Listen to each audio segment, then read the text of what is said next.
A continuación su programa, Libertad con Responsabilidad.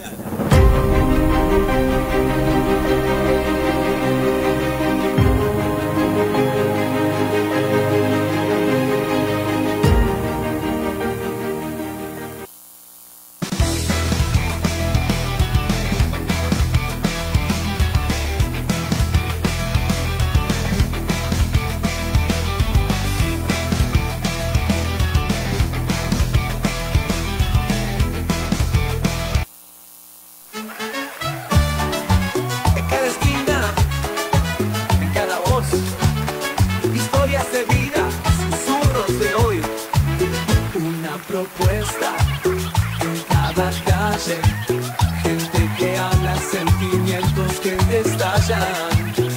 Libertad con responsabilidad, un programa con sinceridad. Todos los sábados a participar, unidos vamos a cambiar. Prepárate para descubrir una nueva propuesta de opinión. Libertad con Responsabilidad. En Verás TV y en Facebook también. Escucha y comparte, que brilla tu ser. Prepárate para descubrir una nueva propuesta de opinión.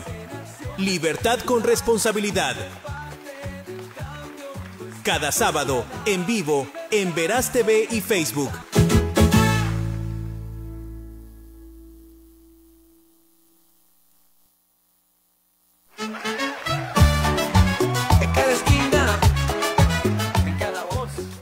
Hola, ¿qué tal? ¿Cómo están? Yo soy Juan Alberto Basala, presidente del Partido Perú Familia. Quiero enviarles un saludo muy especial a José Alfonso y a todo su equipo que trabaja en este programa tan sintonizado en las redes. Y desde ya decirles que sigamos en el mismo camino, construyendo un buen proyecto político, una esperanza de libertad de mercado, una esperanza para defender los valores de la familia, los valores de la cristiandad, todos esos valores que han intentado destruir y que no han podido destruir, porque siempre hemos estado los defensores de eso, haciendo lo posible porque nadie pueda dañar. Un abrazo, José Alfonso, y feliz 2025 para todos ustedes. Gracias. Libertad con Responsabilidad. Cada sábado, en vivo, en Verás TV y Facebook.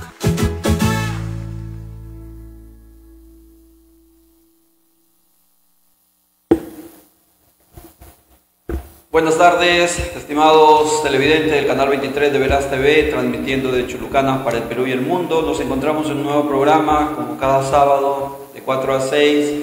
El programa Libertad con Responsabilidad, desde Verás TV para el mundo. Estimados televidentes y oyentes, también en el canal de Facebook de mi persona, estamos con ustedes en este nuevo programa para compartir lo que nos preocupa sobremanera respecto del presupuesto aprobado para el año 2025 y dónde se va a gastar toda esta cantidad de millones de soles que se ha presupuestado para el 2025 y si es conveniente también con respecto al tema del aumento del sueldo mínimo vital que ya la señora Presidente de la República del Perú ha aprobado el monto de 1.130 soles, aumentando el sueldo mínimo vital de 1.025 a 1.130 nuevos soles para el periodo fiscal 2025 en adelante. Entonces vamos a tener a bien escuchar algunos comentarios de especialistas de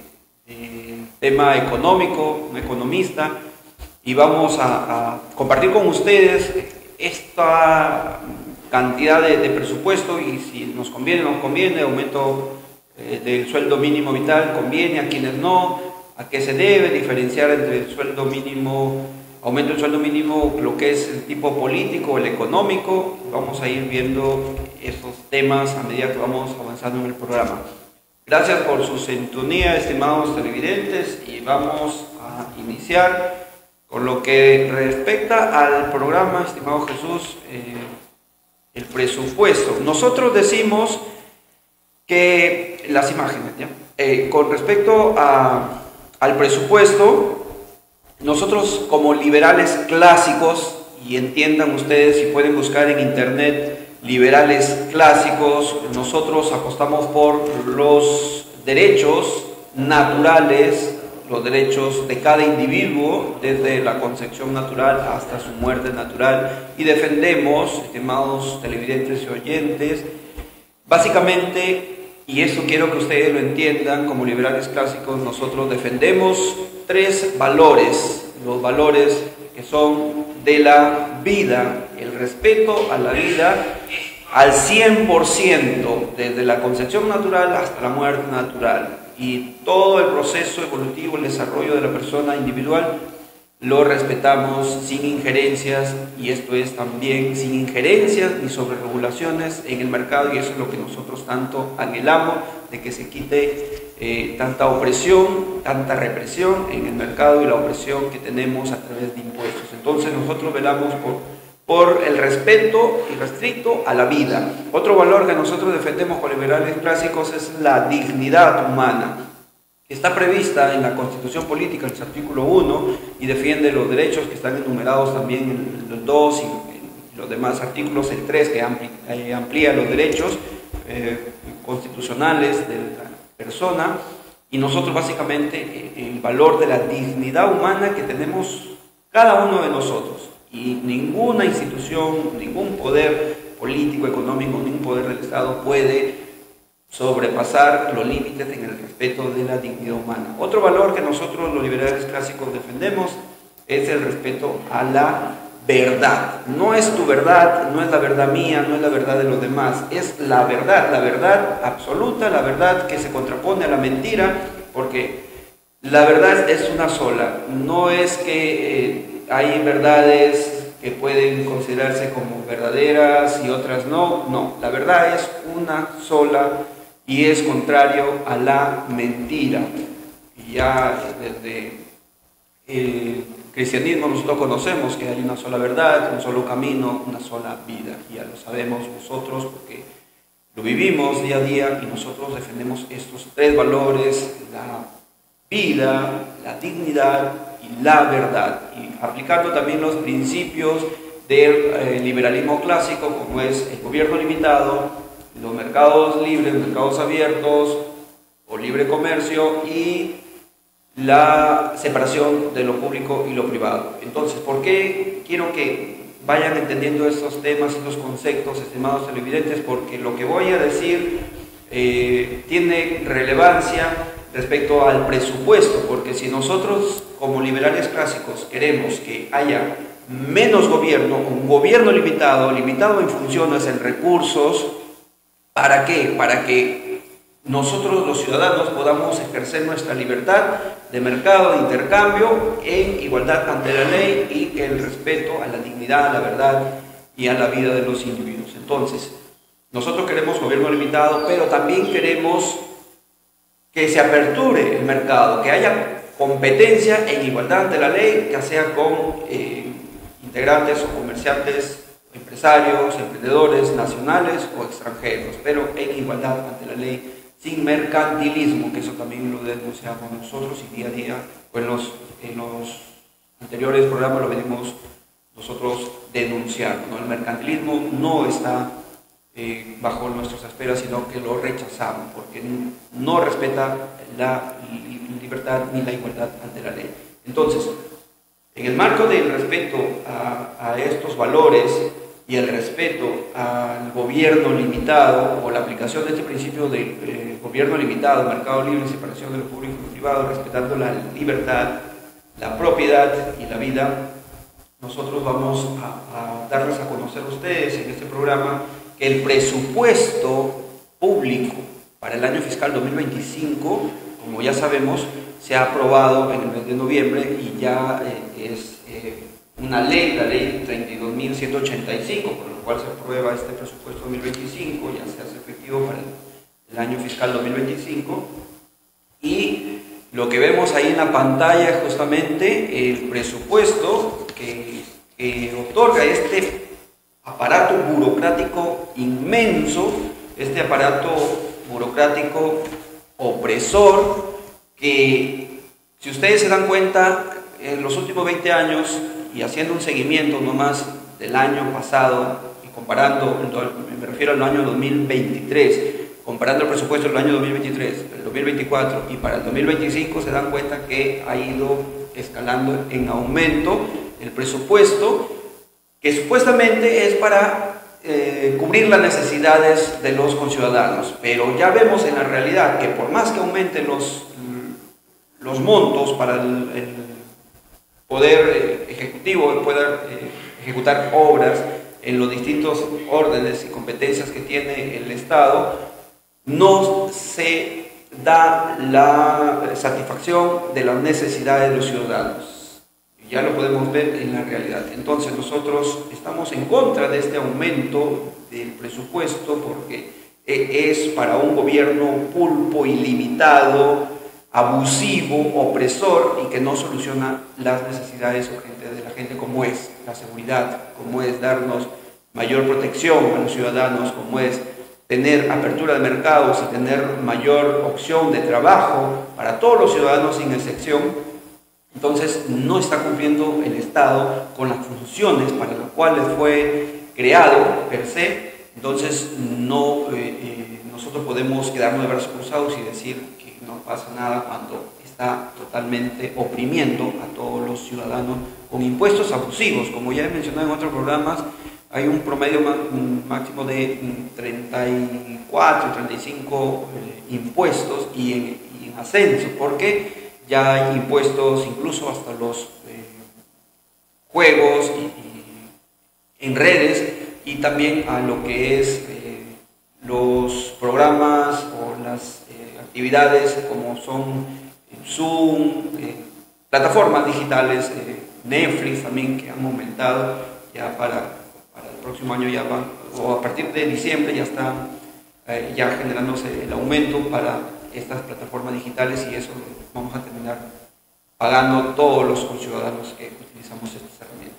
Entonces, lo que vemos ahí en la pantalla, estimados televidentes, oyentes del canal 23 de Veraz TV, es el presupuesto en su estructura de gobierno nacional, gobierno regional y gobierno local. Pero ¿qué estamos evidenciando ahí, estimados televidentes?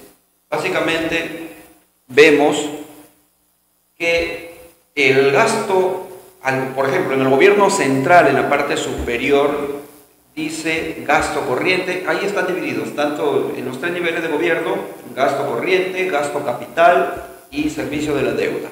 Si vemos ahí nosotros, en el gobierno central, gasto corriente, 101.975.000. Entonces, vemos ahí gasto corriente en ese monto, gasto capital le sigue, promedio superior a 33.000, y servicio de la deuda. Pero ¿qué quiere decir estos gastos? Gasto corriente es planillas, pago de profesionales, trabajadores a nivel de todo el Estado.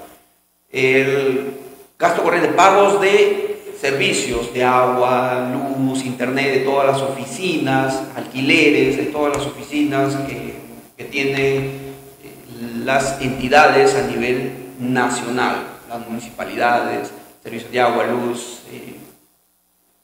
tema de servicios de telefonía, etc. Entonces, gastos corrientes equivale a todos esos gastos para sostener todo el aparato burocrático, y gasto de planillas también, todo lo que concierne a pago de seguros, de AFP, ONP, todas las proyecciones sociales que se pagan, ¿no? Las multas también ahí en gasto corriente, porque, para ponerles un ejemplo, si una entidad municipal no paga a tiempo a la SUNAT un determinado monto o la rendición anual, o no paga a tiempo a la AFP o a la ONP, le llegan multas a la entidad y, dígame, lo tenemos que pagar con los impuestos, y eso también es gasto corriente. Entonces, la mayor cantidad de dinero, si ustedes ven en la pantalla allí, tanto en el gobierno central, gobierno regional como gobiernos locales, El mayor presupuesto es en gasto corriente. Y según los expertos, los economistas, los contadores, hablan de que el mayor porcentaje, por ejemplo, del gobierno nacional, en gasto corriente equivale al 62.94%, tal cual está en ese monto. El gasto corriente en el gobierno regional equivale al 70.92% del total de presupuesto asignado. Y para los gobiernos locales, el presupuesto en gasto corriente equivale al 52.60%, es decir, que tiene mayor cantidad de gasto corriente en los tres ámbitos del gobierno, seguido del gasto de capital que viene a ser las inversiones propiamente hablando. Las inversiones, los pagos que hacen a los proveedores que van a realizar obras, ¿no? Básicamente el gasto de capital son las inversiones para atender algunas necesidades, obras públicas para atender algunas necesidades. Ya vemos a nivel nacional, regional o local, se realizan varias actividades, algunas obras pequeñas, otras grandes, y ahí va este gasto de capital. Como podemos ver ahí en la pantalla, el gasto de capital para el gobierno nacional equivale al 20.53%. Gasto de capital del gobierno regional equivale al 28.43%. Para el gobierno local, el gasto de capital equivale al 46.17%.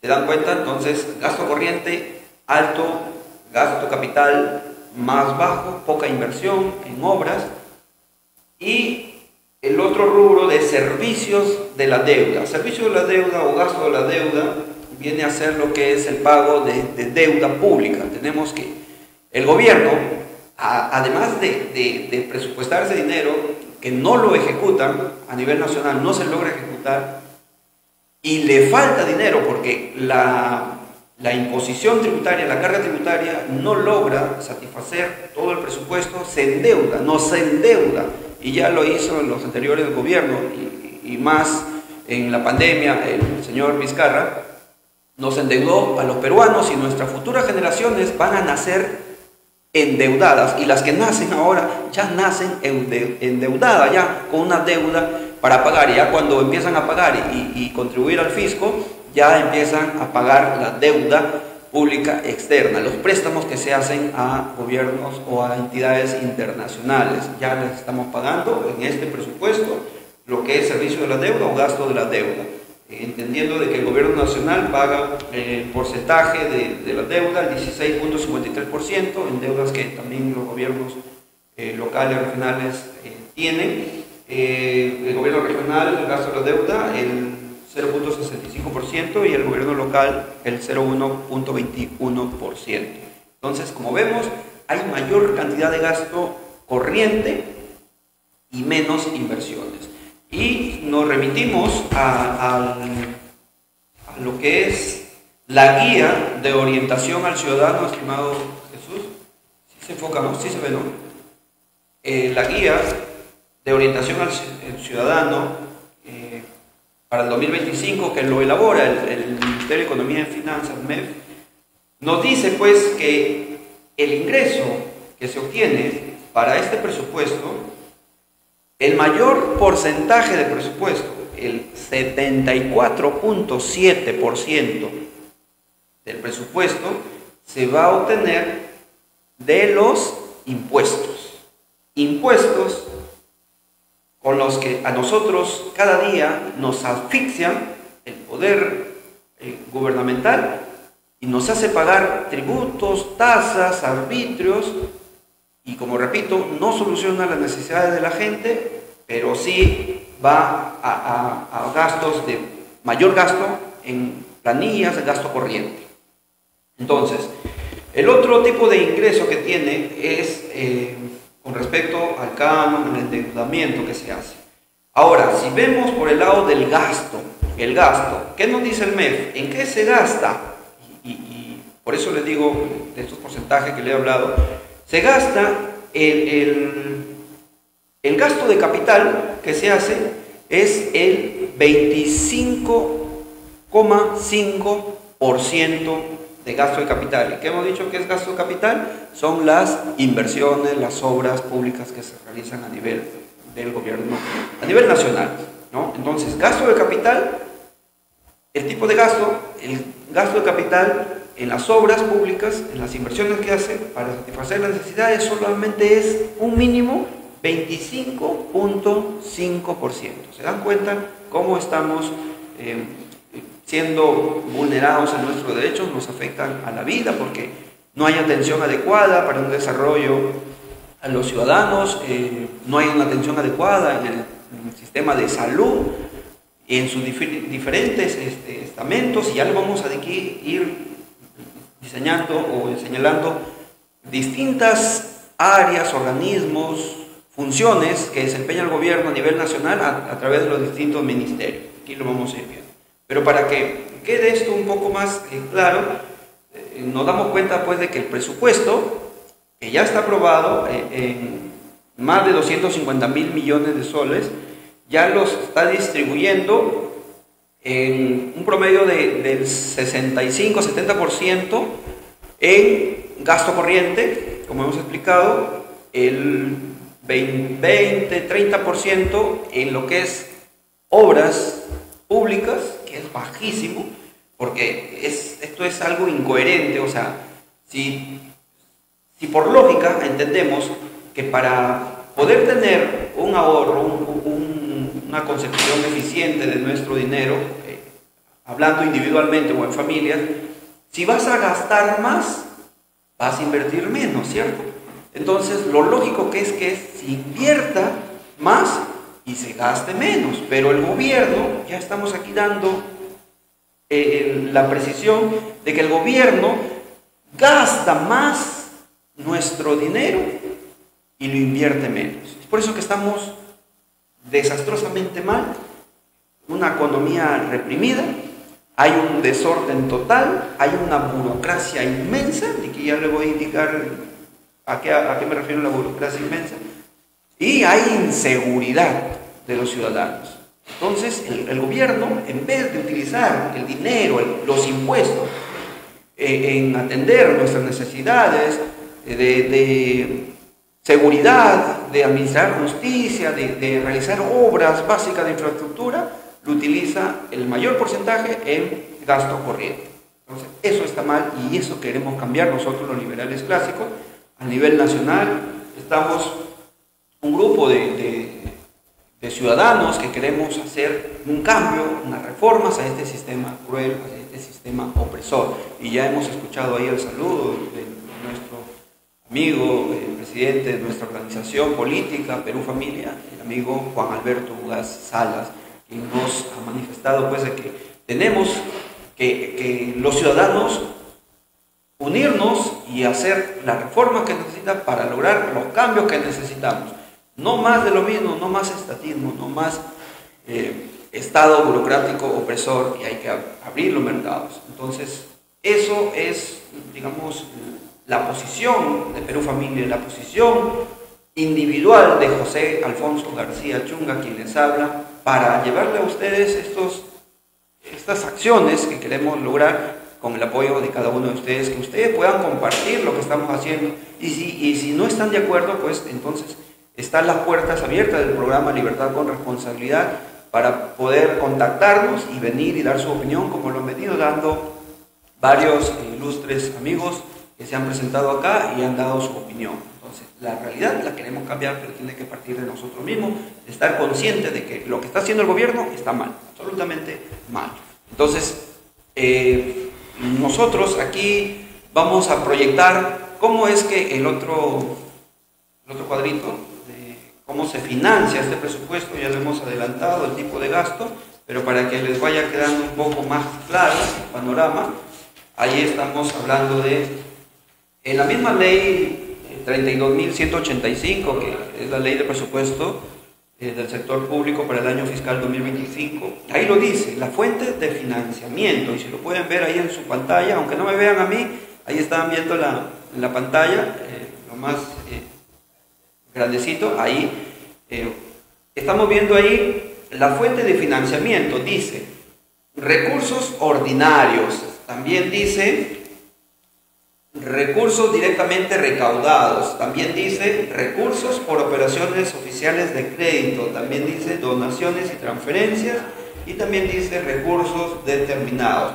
Pero si nosotros hacemos una verificación sencilla nomás, vemos recursos ordinarios, recursos directamente recaudados, los recursos determinados, las operaciones oficiales de crédito, todo eso es gasto. ¿Y dónde vemos ese gasto? Como ya nos ha dicho el MEF, se gasta o se ingresa, se obtiene ese ingreso del presupuesto en impuestos. Todo lo que es fuente de financiamiento, recursos ordinarios, recursos directamente recaudados, recursos por operaciones oficiales de crédito y recursos determinados es impuestos. Por eso es que tenemos, según el MEF, un tipo de ingreso para ese presupuesto de los impuestos en el 74.7%. ¿Se dan cuenta cómo nos oprimen? Y eso es lo que estamos denunciando nosotros.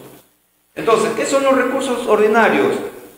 Los recursos ordinarios corresponden o provienen de la recaudación tributaria, lo que recauda la SUNAT, ahí nomás. Ese es en sencillo. Recursos ordinarios, lo que recauda la SUNAT. ¿Y qué recauda la SUNAT? Dos tipos diferentes de impuestos. Para ponerte un ejemplo, vas a vender tu casa, tu terreno, y de esa venta tienes que pagarle un 5% a la SUNAT. Y aparte que tienes que pagarle a quién te va a hacer el trámite, a la notaría, a la municipalidad para hacer después el cambio, el tema de la alcabala, los tributos por los gastos, por tener tu casa, la habites o no la habites, tienes que pagar impuesto a la renta. Entonces, de esos impuestos es que recauda la SUNAT, los recursos ordinarios, ¿ya? Para que vaya quedando claro ahí. El otro fuente de financiamiento, recursos directamente recaudados. Esto es básicamente lo que recaudan las instituciones. Todas las entidades públicas a nivel nacional recaudan, ya cuando cobran las multas, cuando cobran las tasas, cuando cobran servicios que pagamos, ahí están recaudando y parte de esto se va al fisco como ingreso para el presupuesto. Ahora, ¿qué más? Recursos por operaciones oficiales de crédito. Estas son las fuentes internas y externas de créditos efectuados por el Estado con instituciones. Son las deudas que les decía que el gobierno nos endeuda con entidades internacionales o hace movimientos internos con entidades privadas para que nos presten dinero para solventar el gasto público. Entonces eso es recursos por operaciones oficiales de crédito, los préstamos, ¿no? Las deudas que tenemos. Los recursos determinados, ¿qué quiere decir esto? Estos provienen de aportes obligatorios que se hacen, por ejemplo, a los aportes social de salud. Salud, la AFP, Reserva Provisional como ONP, esos son los recursos determinados. Eso implica también gasto, porque como hemos dicho, gasto corriente, también están el pago de planillas, y en el pago de planillas hay que pagar un seguro social, seguro médico, de salud, hay que pagar la AFP, los que tienen, la ONP, los que tienen, ¿no? Entonces, estos gastos que se pagan son, o que se tienen, o que obtienen como ingresos las entidades que recaudan, la AFP, la ONP en este caso, la ONP, o el tema del gasto de salud, esos son recursos determinados. Y se dan cuenta ahí cómo es que vamos viendo cómo es el tipo de gasto, y lo recalco, el tipo de gasto mayor que se tiene es en el pago de planillas, pago de servicios, de compras de bienes, servicios de deuda pública, otros gastos corrientes, reserva de contingencia, y lo mínimo que se gasta es en inversiones para obras públicas. Y el mayor ingreso que obtiene para poder realizar esta cantidad de proyección en dinero es con respecto a los impuestos. Los impuestos, ya saben, se llaman así porque nos imponen, nosotros no los elegimos, nos imponen, por eso se llaman impuestos, ¿no? Y en vez de, repito, que el gobierno solucione las necesidades urgentes de nuestro conciudadano en atención de salud, educación, en atención de obras básicas de infraestructura, de puentes, carreteras, vías de trenes, proyección de vías para navegar por el mar, ¿no? El río, o sea, una cosa de infraestructura que necesitamos, carreteras, ¿no? Reservorios para almacenar agua y no estemos padeciendo el déficit hídrico por consecuencia de los fenómenos naturales, que son naturales. Entonces no estamos preparados porque el gobierno no emplea nuestro dinero, el recaudo en impuestos para estas obras, para atender la seguridad, para atender la justicia. Entonces nos oprime con esta cantidad de impuestos y no soluciona los problemas de la gente. Entonces ahí estamos viendo, estimados televidentes y oyentes, cómo es que se financia el presupuesto del sector público. ¿Y a dónde va a parar? O sea, lo que yo decía, este presupuesto, para que ustedes vayan viendo aquí, vemos, por ejemplo, que según la ley de presupuesto para el sector público, para el 2025, la ley 32.185, se va a gastar el dinero en seguridad ciudadana. Se va a gastar un promedio de 15.532 millones. En conectividad a nivel nacional se va a gastar 23.114 millones de soles. En salud se va a gastar 30.373 millones de soles. En educación se va a gastar 49.611 millones de soles. Entonces, para protección y asistencia social se va a gastar 10.421 millones de soles. Impulso a la vivienda, 3.518 millones de soles. Agua y saneamiento, 7.044 millones de soles. Agricultura y riego, 7.495 millones de soles. Para la defensa, 6.265 millones de soles. Descentralización del presupuesto, 33.981 millones de soles. ¿Pero qué quiere decir esto? Veo Jesús, ahí sí ya podemos retirar para no confundir a nuestros televidentes. ¿Qué quiere decir? Mire, el presupuesto que se ha aprobado para el 2025, según la guía de orientación al ciudadano, que lo pueden descargar del Ministerio de Economía y Finanzas, se va a gastar, como he dicho, en seguridad ciudadana, pero ¿qué se va a hacer? Dice, un rubro de mejora de los servicios policiales.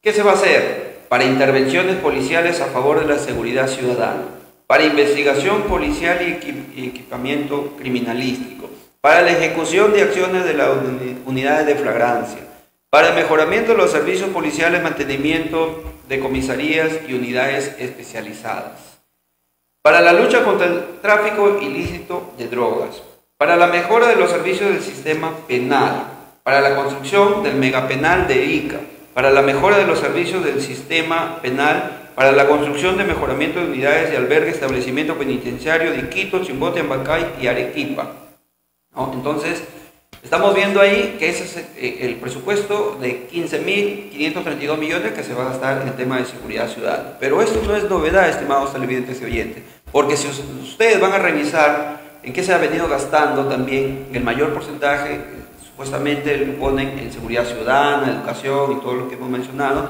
pero siempre dicen que vamos a gastar en intervenciones policiales a favor de la seguridad ciudadana, pero ya vemos cómo sigue la inseguridad. Para invertir en equipamiento criminalístico, la policía, no pasa nada desde los anteriores presupuestos y seguimos en indefensión.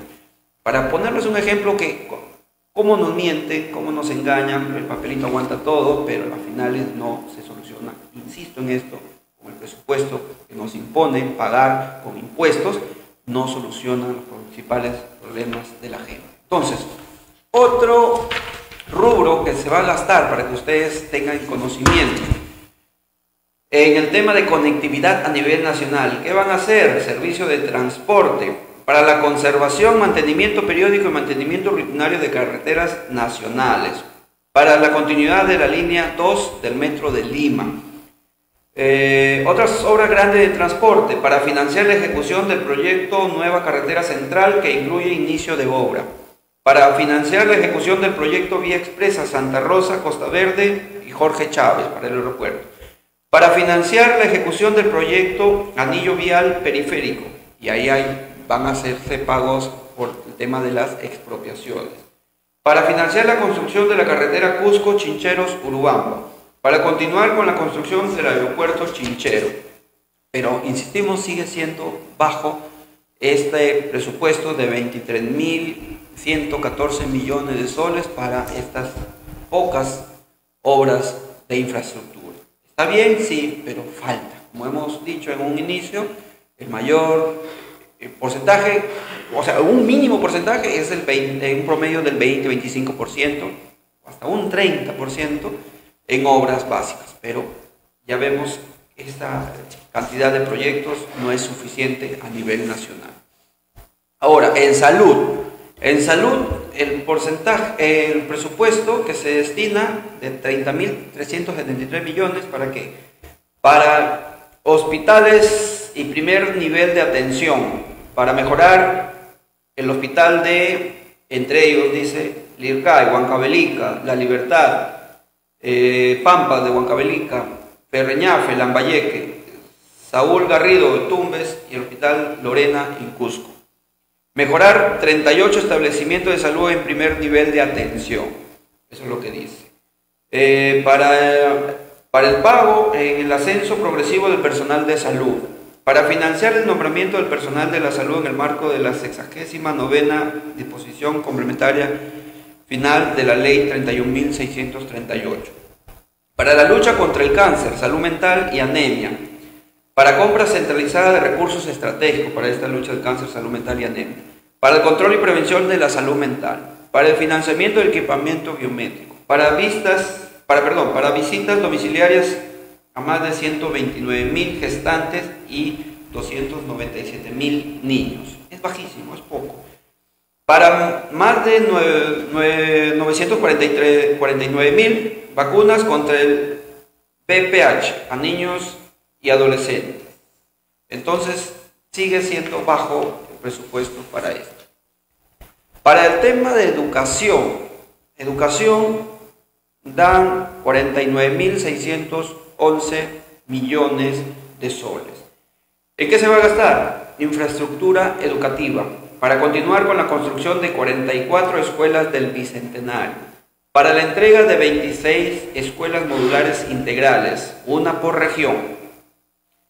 Incremento remunerativo a docentes, para incremento de la remuneración de docentes de la educación básica, y aquí, para precisar, según esta ley de presupuesto para el año 2025, dice que van a aumentar a los docentes 200 soles, la remuneración básica, 200 soles, en dos tramos, uno en marzo de 100 soles y otro en noviembre de 100 soles.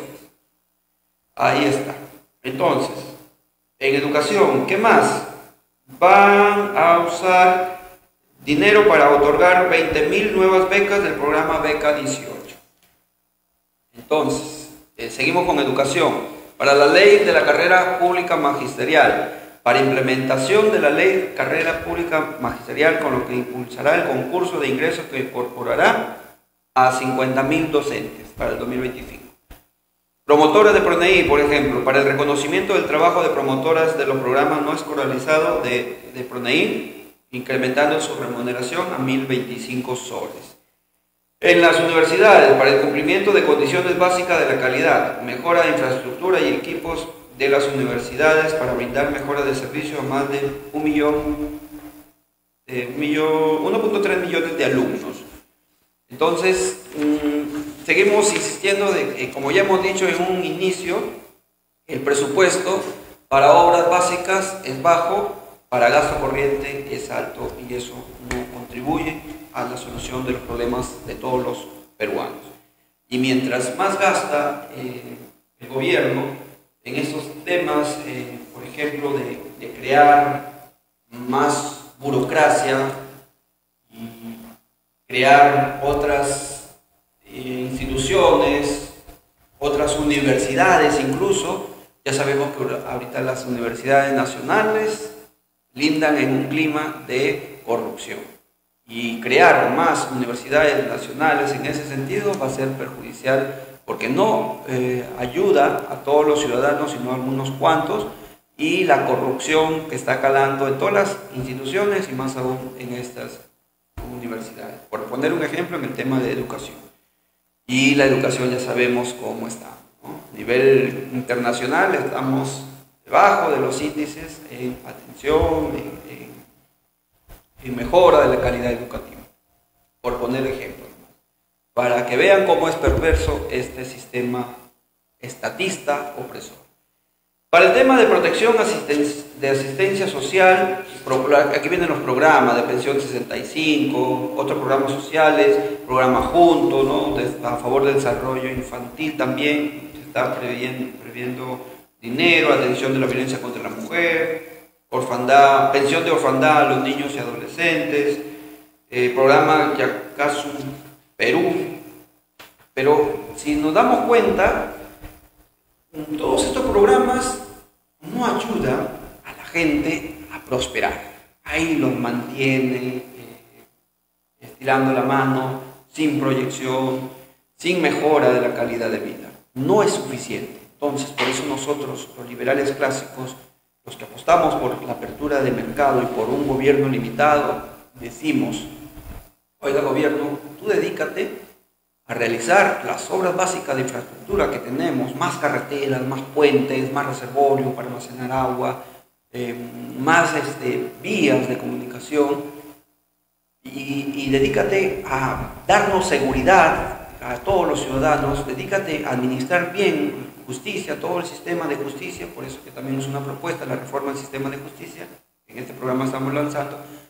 Dedícate a eso, gobierno, y lo demás déjalo al mercado, a que la ley natural, porque es una ley no impuesta por ninguna autoridad, la ley natural de la oferta y la demanda va a ser que equilibre, y para eso va a estar un gobierno fuerte en lo que es sistema de justicia, para sancionar a los que quieran abusar del derecho, para sancionar a aquellos que se quieran poner por encima, afectando la dignidad, la vida, la libertad, la propiedad de los demás conciudadanos. Ahí sé fuerte, gobierno, y no te metas en las otras cosas que le corresponde a la actividad humana, como decía Ludwig von Mises, a la economía, que es la acción humana.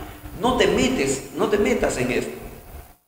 Danos seguridad, haz que funcione bien el sistema de justicia, haz obras con nuestro dinero, con nuestros impuestos, y el mercado déjalo para que la misma dinámica de la oferta y la demanda puedan hacerse. Entre otras leyes naturales, como lo he venido indicando en anteriores programas, son leyes naturales, ya por el naturalismo, los derechos naturales que tenemos por el solo hecho de existir. Entonces, gobierno, no te metas en otras cosas, no seas abusivo, no te entrometas más con los ciudadanos, sino dedícate a recaudar impuestos, sí, impuestos que vayan acorde a las funciones tuyas, estas tres funciones que nosotros anhelamos que se den, que se baje la burocracia, que se baje la cantidad de impuestos, que se recargue impuestos, sí, pero para cumplir las tres funciones que, insisto, que ustedes también, estimados televidentes y oyentes, deben saber que el gobierno, para eso fue creado, se dedique a las obras básicas de infraestructura,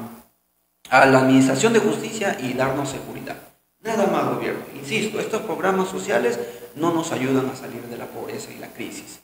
Miren, y impulso a la vivienda también, por ejemplo. Van a otorgar alrededor de 37.000 bonos familiares habitacionales, casi parecido como los programas, ¿no? Programas Juntos o Calibar, ¿no? Programas que he mencionado. Para la construcción de 6.000 viviendas rurales en ámbito de helada y friaje. Todos los años, desde que tengo uso de razón, se escucha, vamos a hacer una campaña por las heladas y el friaje, nuestros hermanos, los queremos mucho, nuestros hermanos de la sierra alto andina, ¿no? se mueren sus animales por el alto frío, las heladas. Pero todos los años, mira, yo ya tengo un poco más de 30, no quiero decir la edad exacta, tengo más de 30 años, pero seguimos o sigo escuchando, y no sé si ustedes, vamos a hacer una causa común para apoyar a nuestros hermanos que sufren en frío.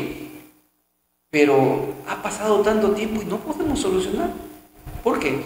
Y la respuesta es clara y evidente. El gobierno es inútil para hacer las obras, para darnos seguridad, para administrar justicia, y se mete en otras cosas que no le corresponden y nos oprime, nos quita nuestro dinero y no hace que, o no deja que nosotros tengamos esas facilidades, esas competencias, esas capacidades para poder hacer una mejor vivienda, protegernos del frío, hacer una mejor dinámica de nuestra vida, porque el gobierno se mete, nos quita el dinero con los impuestos y no nos deja prosperar. Entonces yo digo, desde que tengo uso de razón, 7, 8 años vengo escuchando las heladas, se mueren los animales, se muere la gente, pero el gobierno nos sigue quitando dinero y no nos deja hacer lo mejor para nosotros, no nos deja hacer lo mejor para cada uno de los ciudadanos, de las familias.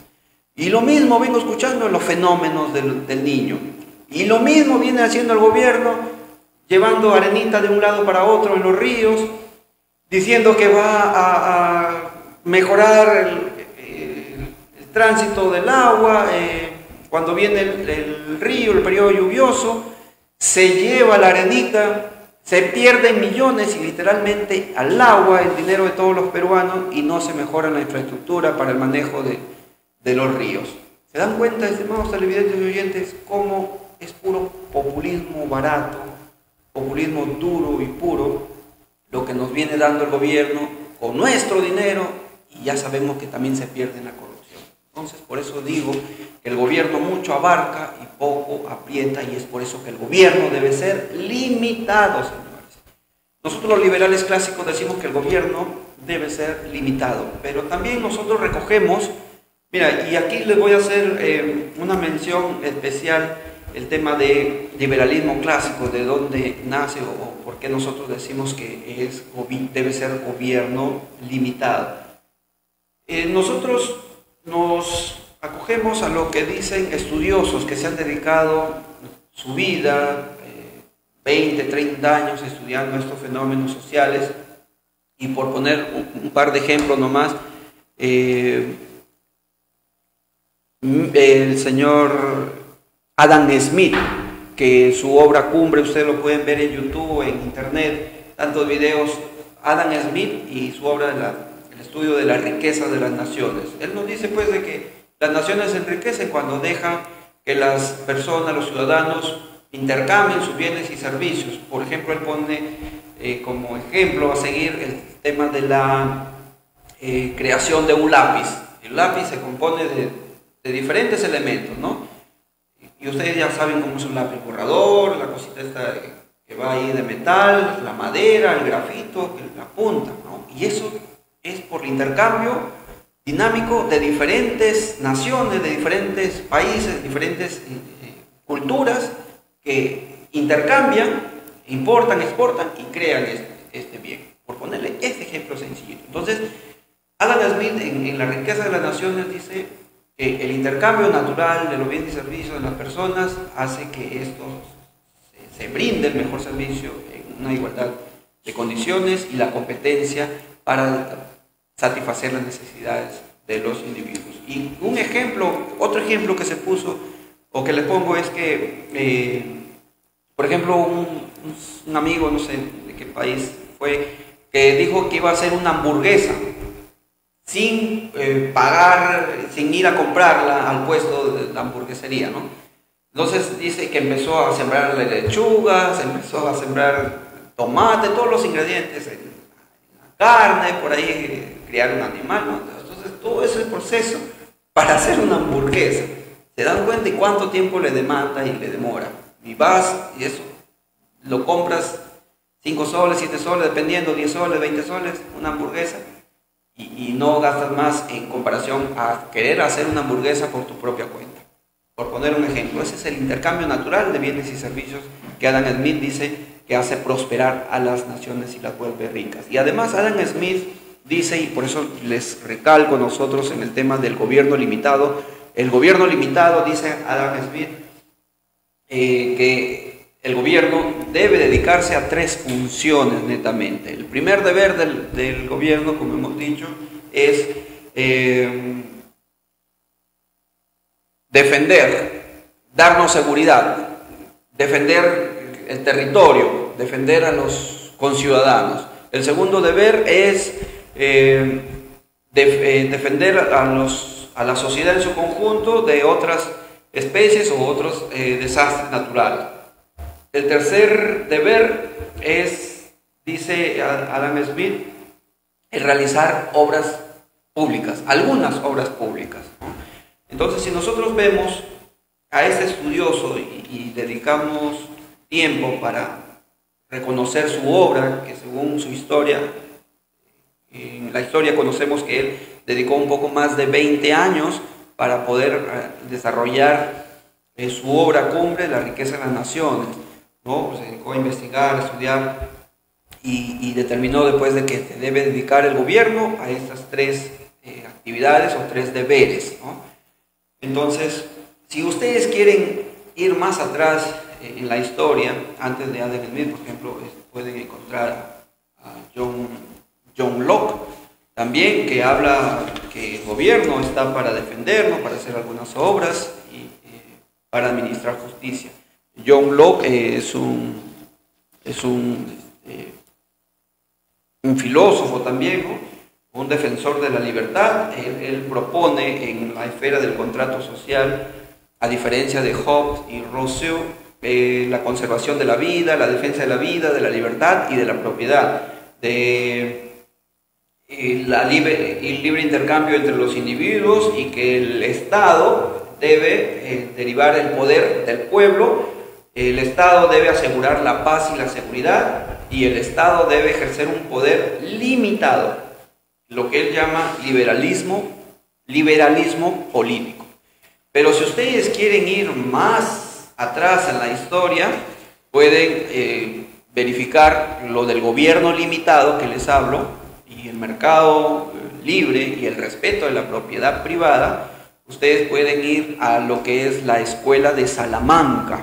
La Escuela de Salamanca, yo personalmente estoy revisando todo lo que ha contribuido la Escuela de Salamanca, España, que poco difundido, y se lo recomiendo a ustedes, televidentes y oyentes, puedan revisar esto, tanta información que hay en internet. La Escuela de Salamanca, que ha dado mucha información respecto a los derechos naturales, los derechos individuales de cada uno, el respeto al derecho natural, el respeto al libre comercio, ¿no? Precios justos. Desde ahí ya nace la Escuela de Salamanca, ya revisando también el tratado de Santo Tomás de Aquino, ¿no? Principios éticos, morales, para el precio justo también, para el intercambio de bienes y servicios, ¿no? La Escuela de Salamanca, se lo recomiendo a ustedes. Pero si ustedes quieren ir más atrás en la historia, ya pues está la sabiduría antigua, está la Biblia, en lo que, para ponerles un ejemplo nomás, en el primer libro de Samuel, todo el capítulo 8, ustedes pueden revisar que Samuel ahí denuncia la tiranía y nos dice ahí en la sabiduría, en la palabra de Dios, que el gobierno no debe tener muchos caballos, no debe tener mucho poder, porque ahí en este capítulo 8 del libro de la primera carta de Samuel, nos dice pues que el gobierno o el rey en ese entonces va a tomar a nuestros hijos, a sus hijos, y los va a tomar como esclavos, va a tomar el grano, el trigo, va a tomar sus cosechas y va a pedir para él también. Entonces, y nos dice pues que la enseñanza es que el gobierno, cuando es ilimitado, cuando es poderoso, cuando es fuerte, cuando le damos mucho poder, mucha ventaja, nos oprime. Entonces, por eso les digo, gobierno tiene que ser limitado. No lo digo yo porque se me ocurre, porque haya estudiado ahorita, no, esto es porque ya viene miles de años atrás, ya se han estudiado, ya siglos anteriores, por eso les estoy recomendando una secuencia en la historia, hasta dónde podrían llegar ustedes, revisando lo que les decimos acá desde nuestra posición del liberalismo clásico, de todos a nivel nacional. Los liberales clásicos queremos que el gobierno sea limitado, que se abra el mercado, la competencia, que haya mayores inversiones y que se respete la propiedad privada de todos, y ahí vamos a tener progreso.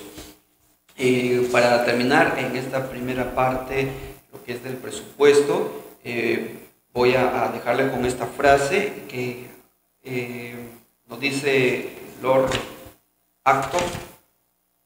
El Lord Acton nos dice, pues, el poder tiende a corromper y el poder absoluto corrompe absolutamente. El poder tiende a corromper y el poder absoluto corrompe absolutamente. Entonces, estimados televidentes, oyentes, es perjudicial lo que estamos viviendo. Es un abuso, es una opresión que cada año nos cuesta más. Y miren que el gobierno, sí, ¿qué tiempo estamos todavía? Oye, casi una hora, estimados televidentes, hablando aquí, y este tema es tan interesante, y me gustaría que ustedes no se aburran y que puedan entender. Estimado Jesús, ¿cómo estamos? ¿No nos aburrimos? Entonces vamos a seguir. Yo pensé que tenía media hora, pero ya vamos una hora. Yo quiero que ustedes puedan entender que el gobierno es tan ilimitado y que abarca tantas cosas y que hace muy poco. Y perdón de los amigos que son servidores, que trabajan para el gobierno, pero ustedes deben entender de que, como hemos explicado y detallado, el mayor porcentaje de gasto se va en gasto corriente, en planillas y todo lo demás. Y poca inversión, es un promedio máximo de 30% de inversión. Pero eso no es sano, estimados televidentes. A usted, amigo, que de repente escucha, oye, tú estás en contra de que los servidores públicos ganemos, que los sindicatos peleemos por nuestros derechos. No estoy en contra de ustedes, estimados televidentes. Lo que yo estoy a favor es de que todos los ciudadanos, todos los individuos, sin excepción alguno, tengan la calidad de vida que nos merecemos, tengan la prosperidad que nos merecemos, porque para eso pagamos impuestos. Y lamentablemente el gobierno, como es un pulpo gigante, de lo que hablaba el entrevistado, el doctor Ubaldo, el pulpo gigante. Entonces eso es lo que queremos cambiar nosotros como liberales clásicos. Estimados televidentes, estamos a favor nosotros de que el gobierno se reduzca en sus funciones. ¿Y qué funciones tiene? Mire, ¿y qué organismos tiene? Solamente le voy a hacer un mapeo, sin el ánimo de aburrirlos y darle interés para una próxima conversación o un próximo programa. Mire, según el organigrama del Poder Ejecutivo, que lo pueden encontrar en la red, en internet, tenemos Presidencia de la República, el Consejo de Ministros, la Presidencia del Consejo de Ministros, y de ahí viene la cantidad. Espero no se aburran, pero aquí vamos. Miren, tenemos por el lado de los organismos fiscalizadores, reguladores, 4 son: el OCITRAN, el OCINARMIN, el OPSITEL, SUNAS. Aquí quiero coger solamente 2 puntitos: el tema de OCITRAN y el tema de SUNAS. Por su lado, OCITRAN es el que controla el tema del transporte, vía de acceso, ¿no? Pero si ustedes se dan cuenta, por otro lado tienen al Ministerio de Transporte, el Ministerio de Transporte y Comunicaciones. ¿Qué es lo que tiene el Ministerio de Transporte y Comunicaciones como entes ahí? Tiene la APN, la ATU, la SUTRAN. Tiene Provías Nacional, Provías Descentralizado, Pronatel, Promovilidad, Corpac, ENAPU, CERPOS. ¿Se dan cuenta, estimados? Ahí para ponerles un ejemplo. ¿Y qué nos pasa, por ejemplo, ahí a los transportistas?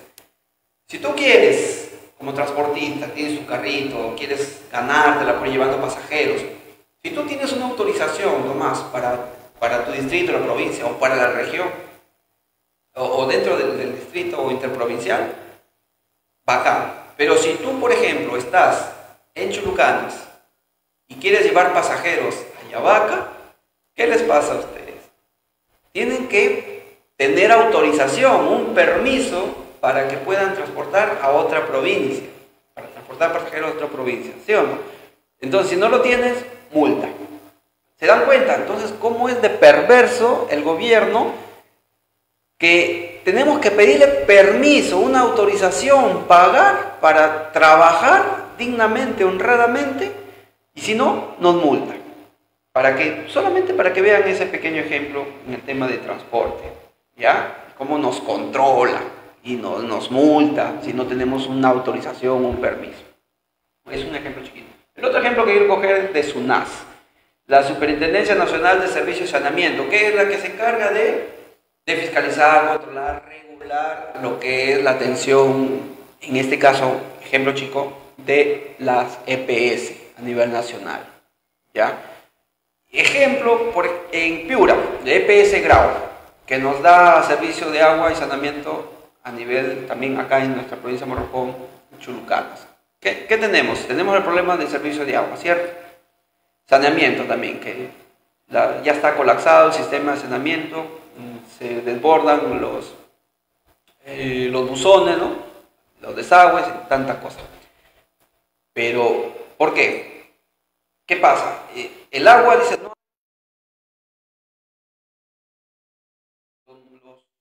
Las operaciones, los motores ya están desfasados, ya no tenemos maquinaria, no tenemos X razones, que pueden ser ciertas o no. Pero vamos al hecho. ¿Qué pasa? EPS Grau es una institución que le está financiado con los impuestos que pagamos todos los peruanos a través de FONAF, ¿ya? Y aquí lo voy a explicar eso también, FONAF. Pero quiero ponerles el ejemplo chiquito nomás de la EPS, que es empresa del gobierno, empresa del Estado, financiado con nuestros impuestos. ¿Qué pasa? No cumple, denunciamos, ¿no? La multa, o sea, SUNAS, como ente regulador, dice, oye EPS, no estás cumpliendo, no estás atendiendo bien a la ciudadanía, te multo por incumplir, por no hacer bien tu trabajo, te multo, ¿ya? Yo te multo, multa, bravo. ¿Quién paga esa multa? Somos los mismos ciudadanos contribuyentes a través de los impuestos. ¿Y dónde nos aplican? En los recibos. Entonces, ¿de qué nos beneficia tener una EPS? ¿De qué nos beneficia tener un ente controlador SUNAS? Se los dejo como interrogante, estimados televidentes. Sigo. Estamos hablando del organigrama del Poder Ejecutivo. La Presidencia de la República, el Consejo de Ministros, Presidencia del Consejo de Ministros. Ya hemos dicho CITRAN, o SINERMIN, o CITEL, SUNAS como entes reguladores del Estado. Viene a servir. Esa es otra burocracia inmensa también que hay. CEPLAN, INDECOPI, INEI, CONCITEC, de Vida, los INFOR, el ANIN, el OEDI, la Prociencia, FONAVI, el PEG, son siglas, ¿no? Yo voy a hacer un mapeo nomás para que se den cuenta cuánta es la cantidad de burocracia que pagamos con nuestros impuestos. Por el parte del Ministerio de Desarrollo Agrario y Riego, tenemos al INIA, el ANA, el SENASA, el CERFOR, el SSE, el Agroideas, Agrorural, son programas PSI, PED, PEDI, PRE, PROMAVE, PROBRAE, PEDAMAL, PEGESA, PED, PG, PH, PSC, Agrobanco. ¿Se dan cuenta la cantidad de burocracia que nosotros pagamos con impuestos? Por ejemplo, Agrobanco, a los pobres agricultores, si no le pagas porque se le llevó el cultivo durante el fenómeno lluvioso, le quiere quitar su tierra, le quiere embargar, le hace juicios, y eso ustedes lo pueden comprobar fácilmente. Y si no, pregunten los agricultores que han sacado préstamos en Agrobanco, fue mal en las campañas y después ya le quieren embargar su tierra, sus bienes. Para poner un ejemplo cuán perverso es el sistema. ¿De qué nos sirve tener tanta burocracia? Al final y al cabo no nos soluciona los problemas. Sigo insistiendo en eso. Por otro lado, Ministerio del Ambiente, tenemos programas y el EBAP, organismos, el CERNAP, OEFA, la OEFA también, que Es un ente fiscalizador supuestamente que va a cuidar el medio ambiente, pero ya vemos el claro ejemplo del derrame de petróleo provocado por Petroperú, otro elefante blanco que nos sigue quitando dinero de nuestro bolsillo a todos los peruanos. Lo vamos a ver más adelante. También los derrames de petróleo que hay en la selva. ¿Se dan cuenta entonces cuán perjudicial es tener a un elefante blanco que nos cuesta millones cada año? Petroperú. Y la OEFA es, bueno, me reservo el derecho, estimados, pero saquen sus conclusiones ustedes. CERNAN, CENAS, estamos hablando del Ministerio del Ambiente. CERNAN, CENAS, INAGEP, IGP, CENAMI. Dos programas más. Ahora, el Ministerio del Comercio Exterior y Turismo, PROMPERÚ, CENFOTUR, esos dos organismos. Ministerio de Cultura, AGN, BNP, IRTP, AMLQ, que está por desarrollarse, y el programa PEB. Por parte del Ministerio de Defensa, IGN, otro programa de las Fuerzas Aéreas, INDECI, CENEFRE, ENAP, CONIDA. Y FAME, CIMA Perú, CIMA Iquitos, CEMAN Perú. ¿Funcionan bien estos? Ahí hay que verlo, pero sí necesitamos que el Ministerio de Defensa esté bien reforzado, bien fuerte, para que nos dé las atenciones que necesitamos en la defensa de los ciudadanos y del territorio nacional. Por el otro lado, el Ministerio de Desarrollo e Inclusión Social, esa es otra burocracia inmensa también que tenemos ahí, programas de Office, Juntos, PNSM, PANAI, Caliwarma, ya sabemos cómo funciona el Caliwarma, FONCODES, Pensión 65, el Programa Nacional País, Contigo, esos son los programas. Por el lado del Ministerio de Economía y Finanzas, Proinversión, SUNAT, ONP, OCE, Perú Compras, COFIDE, Banco de la Nación, FONAFE, Centro Corporativo. FONAFE, aquí llegamos a FONAFE.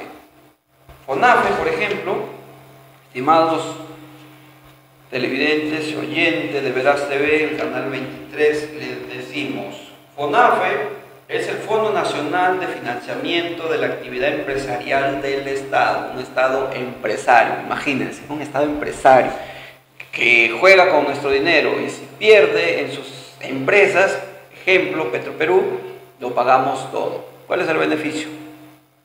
Se lo dejo como pregunta. FONAFE, tenemos 33 empresas y ESALU. Esas 33 empresas, para que ustedes lo sepan.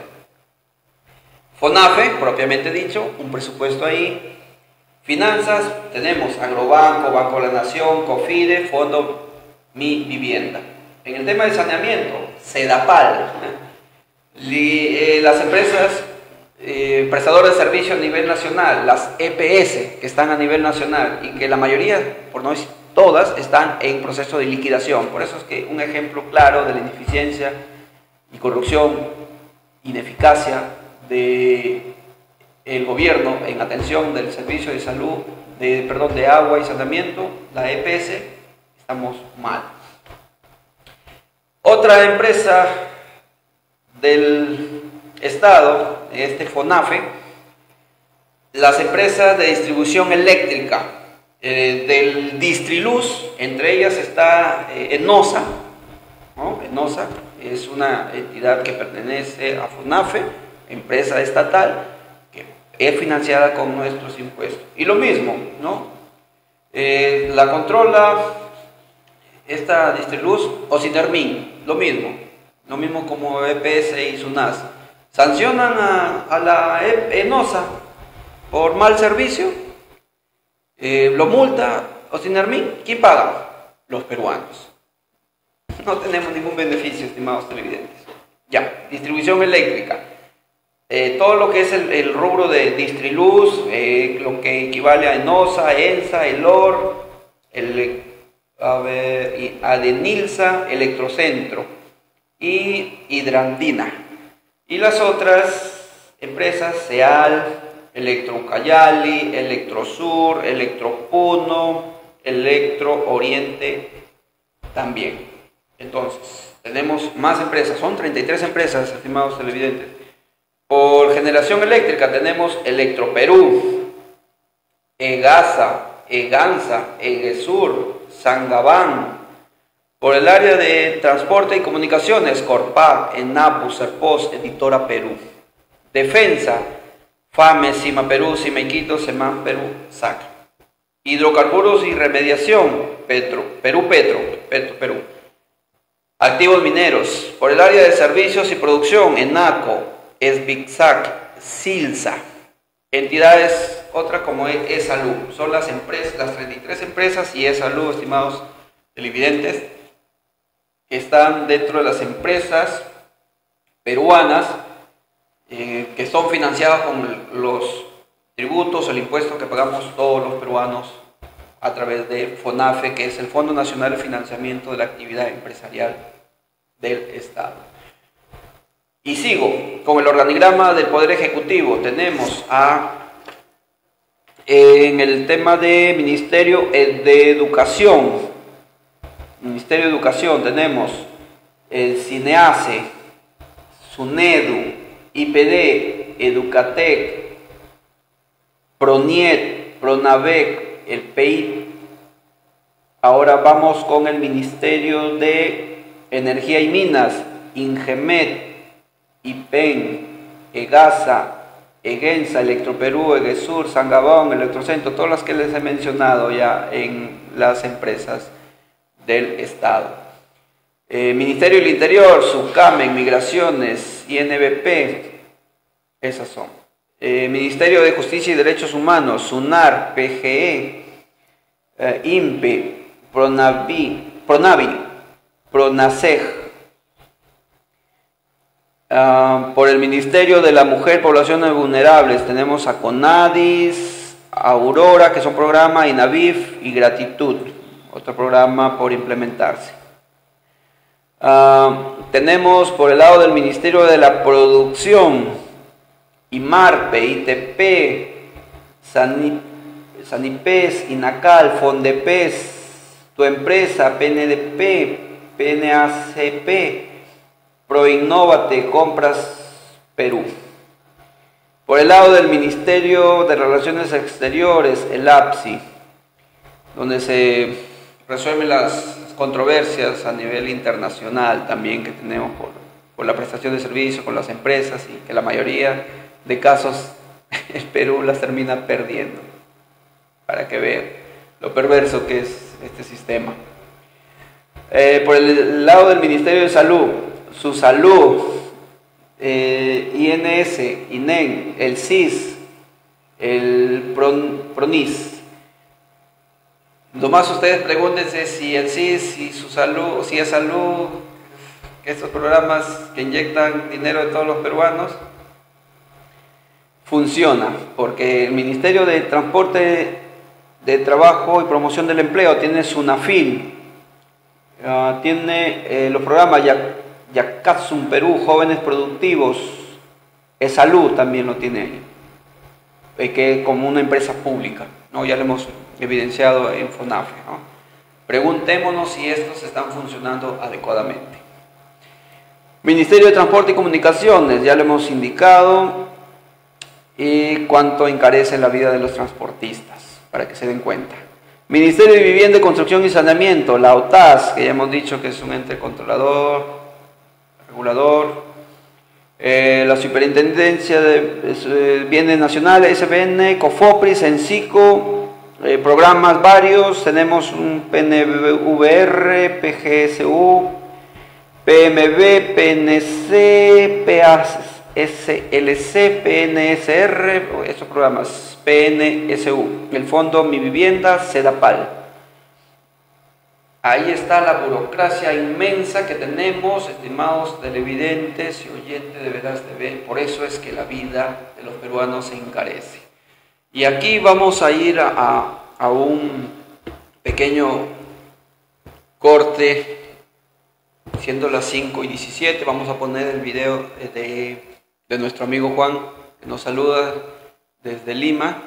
Y aprovecho aquí este momento para enviar un saludo a mis amigos que me dijeron que les enviaron saludos, los amigos ahí en el mercado, nuestro amigo Edwin Vargas, la amiga Ana Calle. También tenemos que enviar unos saludos hasta Chicago, Estados Unidos, que pidieron que les salude. Ahí está el estimado hermano, el padre Sánchez, allí en Chicago, el padre Homero Sánchez. Un saludo grandísimo, especial, fraterno, desde acá, de Perú, de Chulucanas, del norte del Perú. Para usted, estimado padre, gracias por todas las oraciones, todo el cariño que nos tiene acá los peruanos. Y este es un buen amigo que está en Chicago. Un abrazo inmenso, estimado padre Homero Sánchez. Y para los hermanos agustinos también, a nivel nacional e internacional, los hermanos agustinos, también un abrazo especial, fortísimo para ellos. Y un feliz y bendecido 2025 también. Vamos a ir a un corte, un saludo que nos va a dar nuestro amigo Juan Alberto Gas Sánchez. Escuchemos.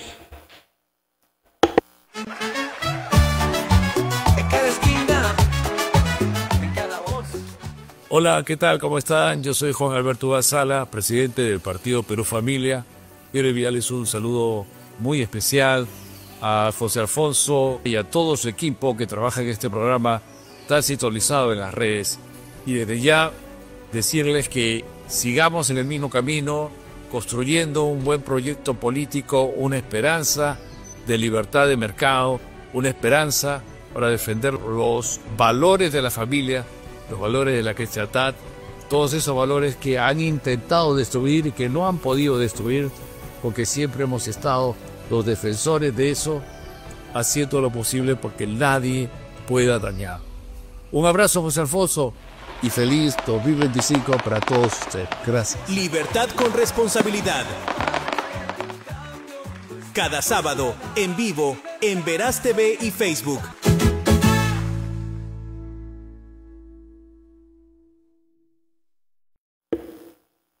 Muy bien, estimados televidentes del canal 23 de Verás TV, transmitiendo de Chulucanas para el Perú y el mundo. Estamos en nuestra segunda parte del programa. Hemos estado hablando de lo que corresponde al presupuesto y del 2025, y lo que nosotros deseamos es que, como liberales clásicos, que se aplique el liberalismo clásico en sus tres principios de gobierno limitado, limitar el gobierno a sus funciones principales, que es administrar justicia, realizar obras básicas de infraestructura y el respeto a la propiedad privada. Hoy hemos indicado algunos elementos ahí y cómo es que está estructurado el organigrama del gobierno, del Poder Ejecutivo, y la cantidad de dinero que se emplea, y cada año se emplea más presupuesto y eso significa más impuestos y menos dinero en el bolsillo de los peruanos y más pobreza. No se solucionan los problemas de la gente. Entonces, anhelamos gobierno limitado, que se abra el mercado, que haya igualdad de condiciones para extranjeros y nacionales que puedan invertir, que haya mayor inversión privada, mayor ebullición de negocios, de empresas, y más trabajo para todos los ciudadanos y más dinámica económica, acción humana. Y también el respeto de la propiedad privada, pues porque con propiedad privada vamos a tener mayores elementos, mayor capacidad para poder realizar negocios, ¿no? Tienes un terrenito, ya puedes construir, ya das trabajo a los albañiles, puedes poner tu negocio, y si hay una apertura, una ebullición de mercado, ya puedes tener mayor cobertura, mayor capacidad económica. Por eso decimos nosotros, gobierno limitado, apertura de mercados, bajar impuestos y respeto a la propiedad privada. Ahora bien, vamos a tocar el tema de el sueldo mínimo, antes del sueldo mínimo, o creo que no nos va a dar tiempo porque son un promedio de 20, 40 minutos, no nos va a dar tiempo para escuchar a nuestros amigos. Bueno, para hacer un resumen, con el tema del presupuesto para el 2025, el Poder Judicial y la Fiscalía pidieron, sustentaron el presupuesto que necesitaban ellos para poder realizar sus funciones en la Administración de Justicia propiamente y en la investigación a nivel de Fiscalía. Pero no les dieron todo, les han dado una tercera parte y eso no es suficiente. Entonces, ¿cómo quieren que demos la sensación de seguridad, buena administración de justicia, más seria, más eficiente, si no tienen los instrumentos, el presupuesto adecuado? Y que ahí sí estamos pidiendo nosotros que se aperture cantidad de presupuesto de nuestros impuestos para reforzar lo que es el sistema de justicia, pero también haciendo reforma, porque tal cual como está ahora, estamos mal. Ya sabemos la cantidad de corrupción que hay, tiene que haber filtros para tener a los mejores jueces, a los mejores trabajadores, los mejores fiscales, a los mejores asistentes, todo con un filtro bien estructurado que se puede hacer y no apañar la corrupción, o por lo menos evidenciarla, denunciar a los corruptos y sancionarlos como debe ser. Ahora bien, no va a alcanzar el tiempo para escucharlos, pero ya les estoy haciendo un resumen de lo que ha pasado. No se le ha dado la cantidad de dinero que pedían como presupuesto.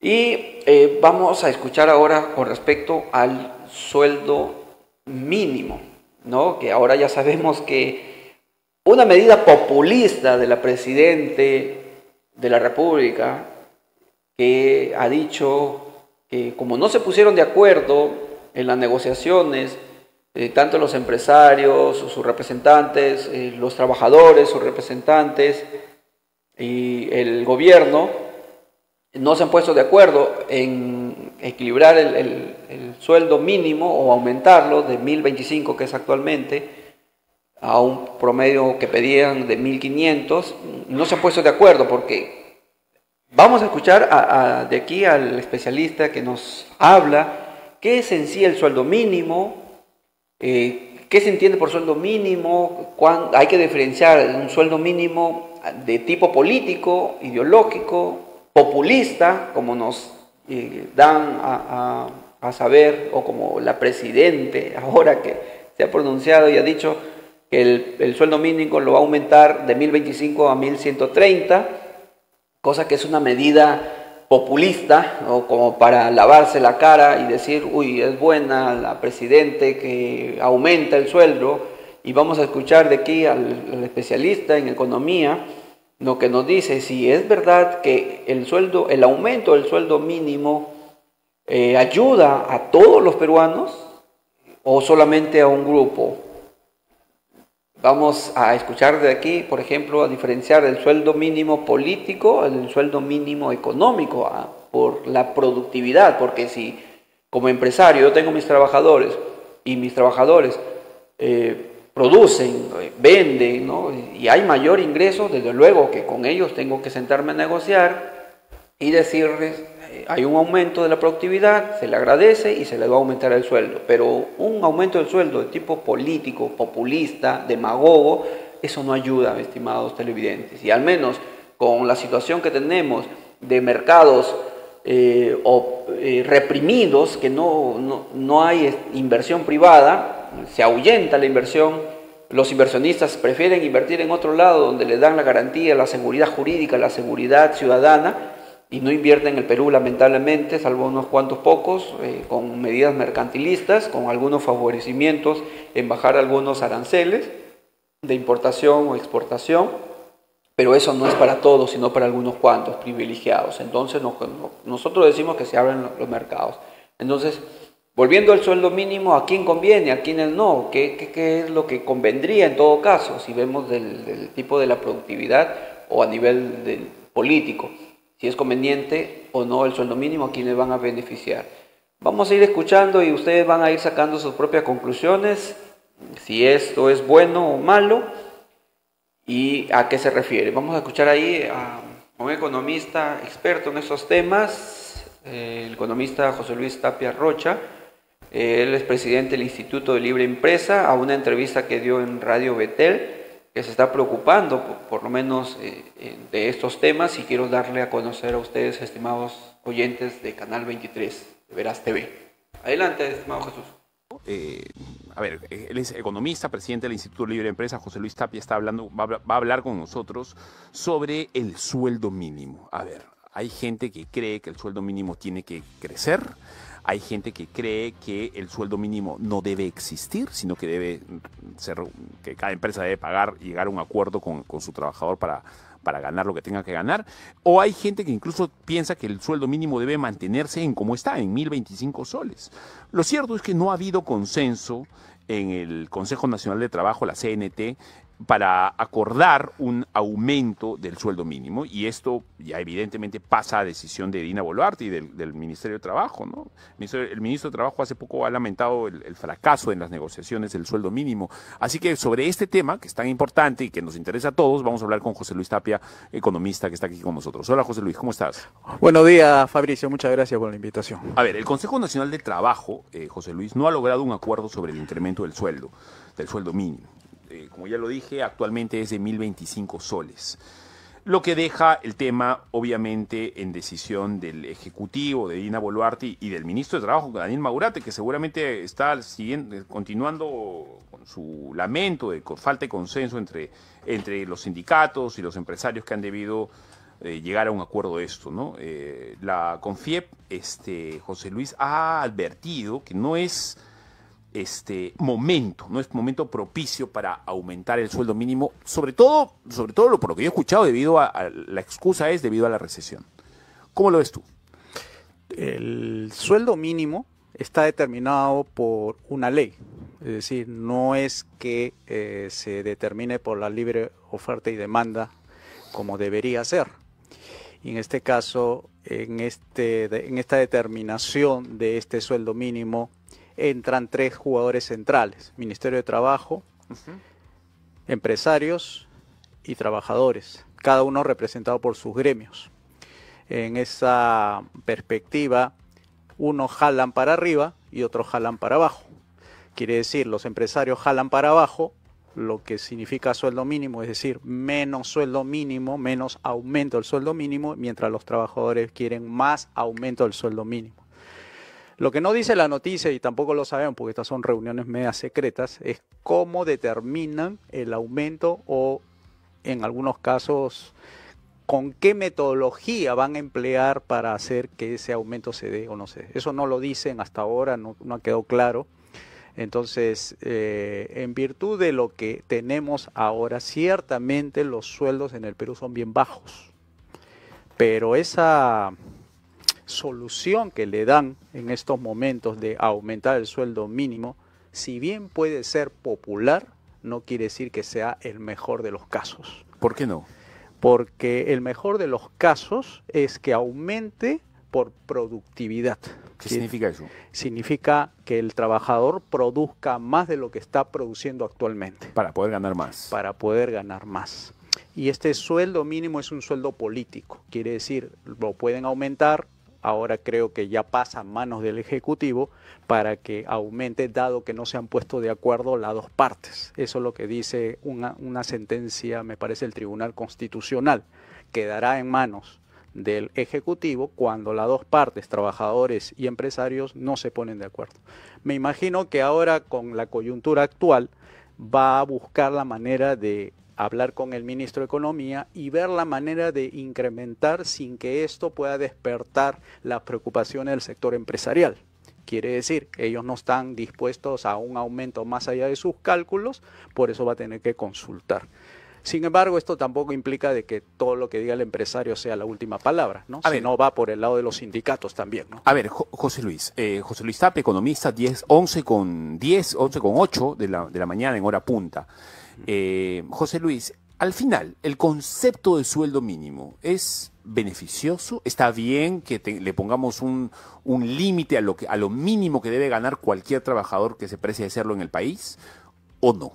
¿Cómo lo ves tú como economista? Lo que uno ve es que todo lo que sea dictaminado por el Poder Ejecutivo o por un Consejo Nacional de Trabajo no es lo que la realidad pide. Lo que la realidad pide son otras cosas, por ejemplo, productividad, modernización, transferencia tecnológica, que haga que el trabajador gane más a partir de su mayor producción. O sea, me estás diciendo que no puede el trabajador ganar más por decreto, o sea, porque un papel lo dice. Porque en la teoría económica que se enseña en todas las universidades, cuando tú le pones un sueldo mínimo, es como si le estuvieras poniendo un precio mínimo a las cosas. Y eso significa aumento de costos y abres brechas. La brecha de quienes quieren trabajar versus de los que la empresa puede contratar. Eso se llama desempleo. O sea, lo malo del sueldo mínimo decretado por ley es que origina desempleo que no lo quiere nadie en sectores más vulnerables como la juventud. La juventud, si tú lo pones en el contexto del mercado, cuánto debería ganar según su producción, no debería pasar ni los 600 soles. Entonces, cuando eleva de 1025 a 1100 o a 1200, estás excluyendo a la juventud que no se ha contratado por ese aumento del sueldo mínimo. Entonces, la pregunta es, ¿a quién beneficia el sueldo mínimo? Beneficia a quienes se encuentran ya en planilla. ¿O quien ya tiene algo de experiencia, podría ser? Sí, porque los jóvenes que salen de los colegios no tienen experiencia o recorrido laboral, lo que implica de que a ellos le van a pagar lo mínimo posible, que es 600, 800 soles más o menos. Ya, pero eso es un practicante, digamos. Es un practicante, alguien que se introduce al mundo laboral y va a ganar experiencia a partir de ahí. Ese sería el sueldo mínimo, digamos, de mercado. Pero cuando hablan de sueldo mínimo no se están refiriendo a estos sectores vulnerables, se están refiriendo a los que ya tienen trabajo. Y eso es digamos, vendría a ser algo así como el 30% aproximadamente del todo la PEA laboral, es decir, todos los que están en edad para trabajar y tienen trabajo, solamente ese interés del aumento sería para el 30%. ¿Qué es lo que está sucediendo? Que el 70% de los trabajadores en el país no están en planilla. O sea, estás hablando de un reducido número de personas que se encuentran en planilla, que es el 30% de 16 millones, quienes le interesa que ese sueldo mínimo para los que menos ganan ahí suba. Pero el resto de la población de más o menos unos poco menos de 5 millones de personas, sí, aproximadamente. Exactamente. La gran mayoría de las personas se encuentran fuera de los registros oficiales y eso conlleva a que la preocupación del gobierno esté centrada en una minoría y no la gran mayoría de peruanos, ¿no? A ver, el sueldo mínimo al final entonces es socialismo. Es una medida socialista, obviamente, porque estás tratando de lograr que todos tengan el mismo nivel mínimo de sueldos y salarios. Ya, a ver, José Luis, en ese razonamiento, lo que te pueden decir, lo que nos pueden decir a las personas que estamos hablando de esto es, ya, pero si le vamos a dejar al privado que decida el sueldo, el empresario obviamente siempre va a querer pagarle lo menos posible porque él quiere ganar más plata, pues, ¿no? Entonces le va a tratar de pagar lo menos posible al trabajador X, Y, Z. Y al final el sueldo mínimo lo que hace es proteger al trabajador para que no reciba al final unos sueldos de miseria, ¿no? Lo que estás ahí poniendo, por ejemplo, como premisa es que el trabajador es un trabajador cualquiera. Y eso no es así. En las negociaciones tú tratas con personas con diferentes productividades. Entonces, si tú estás frente a una persona que tiene una productividad que te atrae a ti, por eso estás sentándote a conversar, es porque estás valorando de alguna manera lo que él produce o lo que va a producir para tu empresa. De manera de que cuando se sienta el empresario a decidir cuánto es lo que va a pagar, va a entrar un proceso de negociación con el trabajador. Y en ese momento en que empiezan la negociación, los empresarios quieren siempre pagar menos, mientras los trabajadores quieren ganar más. En esa negociación es donde ahí se decide el sueldo. Pero acá las leyes en el Perú no le da esa capacidad de negociación a los trabajadores ni a los empresarios, porque ya está dictaminado a través de leyes laborales la manera como se va a negociar. Por eso hay leyes con beneficios, con gratificaciones, con CTS, con una serie de beneficios que, digamos, para el lado empresarial, eso serían como unos costos adicionales a pagar, que entra en una desventaja. Mientras el lado del trabajador, la otra desventaja en la situación actual es que por un puesto laboral que él quiera acceder, tiene en competencia a unas 40 personas a la vez. De manera que el empresario en esa situación se ve en una ventaja por ese lado, que tiene muchos trabajadores dispuestos a trabajar con él, pero tiene la desventaja de que tiene que pagar una serie de beneficios que le hace caro contratar. Por eso lo piensa dos veces antes de contratar, e incluso los contratos laborales son de corto plazo, es A ver, decir, no son de más de 6 meses. Y si es tan contraproducente o incluso negativo económicamente hablando, no solamente el sueldo mínimo, sino por lo que entiendo que me estás diciendo, todos lo que algunas personas llaman los logros laborales que se han tenido a lo largo de la historia, las CTS y las vacaciones y todo el tema. Si eso al final le hace daño a la empresa, entonces ¿por qué las empresas siguen bogantes y siguen ganando dinero y siguen manteniendo esto como modo de hacer? Aunque no les parezca bien, lo siguen haciendo porque siguen ganando plata, me imagino, ¿no?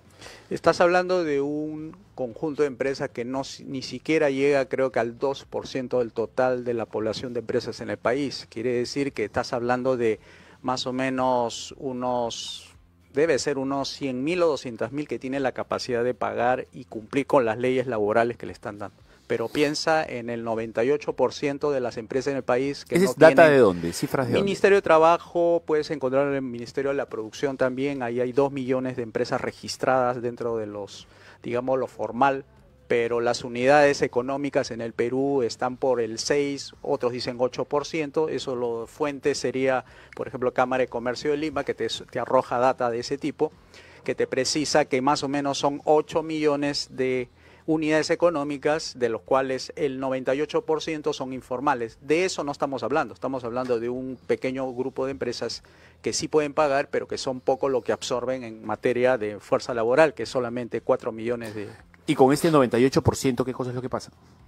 Simplemente están tirados ahí, sin ninguna atención del gobierno, porque el gobierno no quiere derogar leyes malas, porque no quiere abrir los mercados, porque no quiere privatizar, entonces están excluidos del sistema y tú verás ahí pues la gran cantidad de informalidad, entre eso lo que se está ya mencionando, las economías ilegales. Ahora ya todo es ilegal, porque prácticamente el que no está dentro de la formalidad ya es ilegal, lo cual no es cierto. Sin embargo, eso origina pues que tenga gente, por ejemplo, que estén en planilla negra, quiere decir que le dan un dinero, pero que no lo registran, pero le pagan para no ser de alguna manera perjudicados con pagar todos esos sueldos, beneficios, vacaciones, etcétera. Entonces los trabajadores que digamos están en esa situación, lo que ven es el sueldo bruto.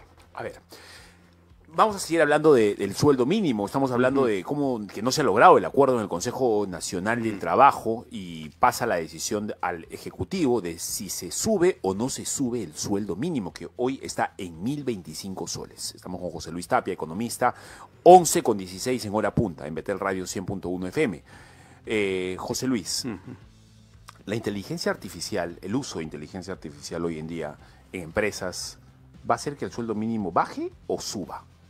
Depende cómo lo emplees. Por ejemplo, si tú tienes a un trabajador que tiene que utilizar inteligencia artificial para producir más, le van a pagar más.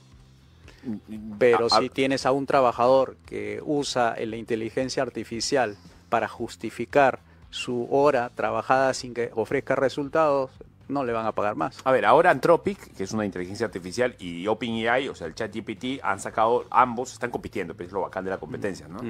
Han sacado unas inteligencias artificiales que tienen una semana en donde ya puedes usarlas en tus empresas para que te respondan llamadas, para que te respondan correos, para que atiendan a los clientes, para que puedan incluso ordenar mejor el flujo de mercancía, o reordenar mejor las cosas que tú estás haciendo en términos de mercados, de supermercados, de farmacias, de ferreterías, etcétera.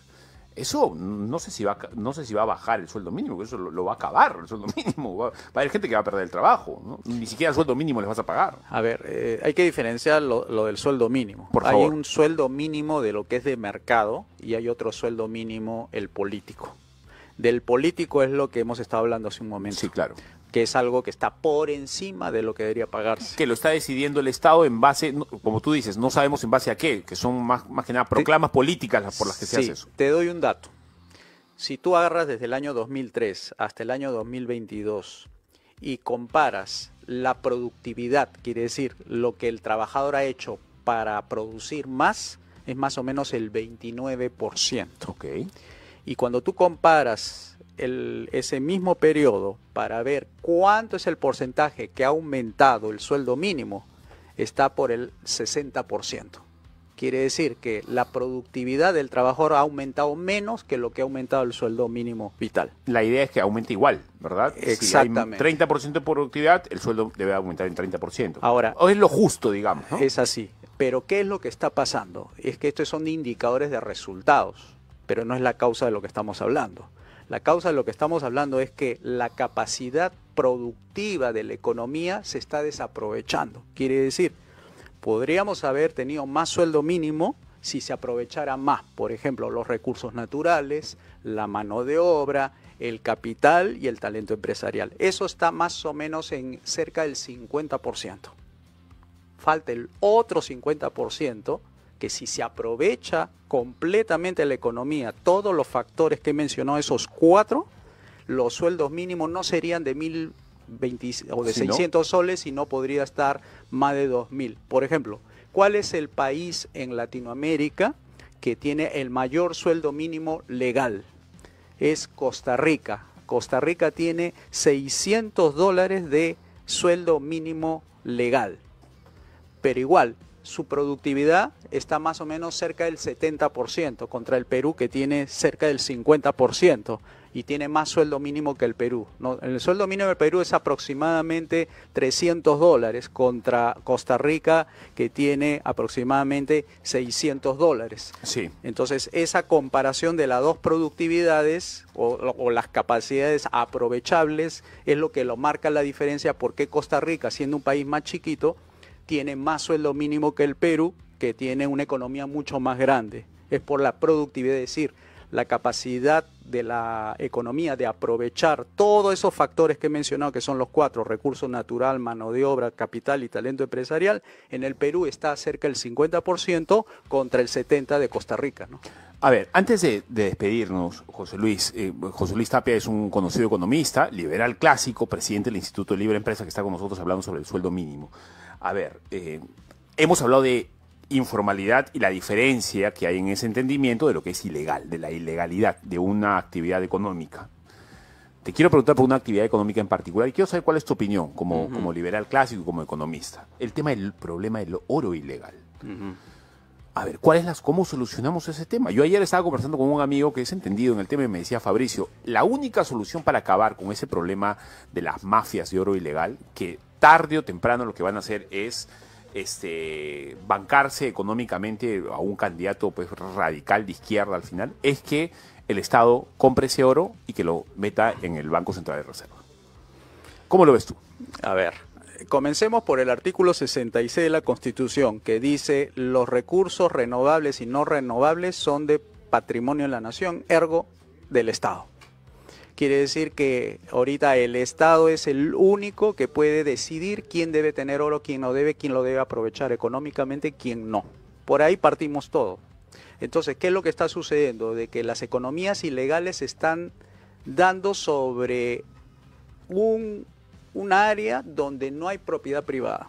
Es decir, el Estado, al ser propietario de los recursos naturales y al no tener capacidad de fiscalización, y no lo va a tener porque su estructura, digamos, ontológica está hecho así, entonces lo que va a suceder es que va a haber zonas liberadas, zonas donde no llega el Estado porque no es como un agente privado que podría protegerlo mejor, de manera que se queda, como se dice, como la zona de, digamos, oeste, ¿no? Que se deja quien lo aproveche. Y eso es lo que está sucediendo. No hay responsable de ese aprovechamiento del oro y de demás minerales. Al no haber propietario para la defensa de la naturaleza y de estos recursos minerales, vienen a formarse estas economías que el Estado lo declara ilegal, porque en esa zona, que es de amortiguamiento, no hay propietarios. No hay propietario. Y si no hay propietario, nadie se hace responsable. Y si no hay responsable, entra cualquiera y desaprovecha todo lo que hay ahí, ¿no? Interesante perspectiva. José Luis Tapia, para terminar,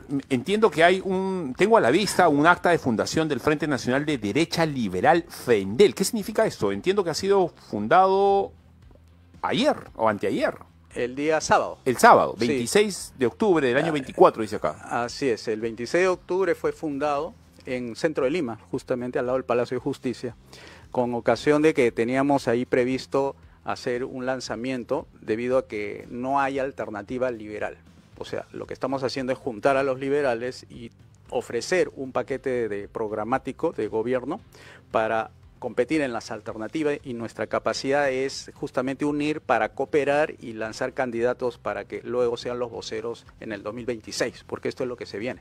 ¿Te parece si lo conversamos la próxima semana? Porque me parece interesante este asunto. Ya, cómo no. Sí. Y solamente para decir que a partir del 9 de noviembre estamos haciendo actividades de capacitación a toda la derecha liberal en el Jirón Lampa 1288, el centro de Lima, a partir de las 6:30 de la tarde. Ok, Girón Lampa, cuadra 12, a partir de las 6, las clases con liberales clásicos como José Luis Tapia. Va a estar interesante. La próxima semana conversamos sobre el...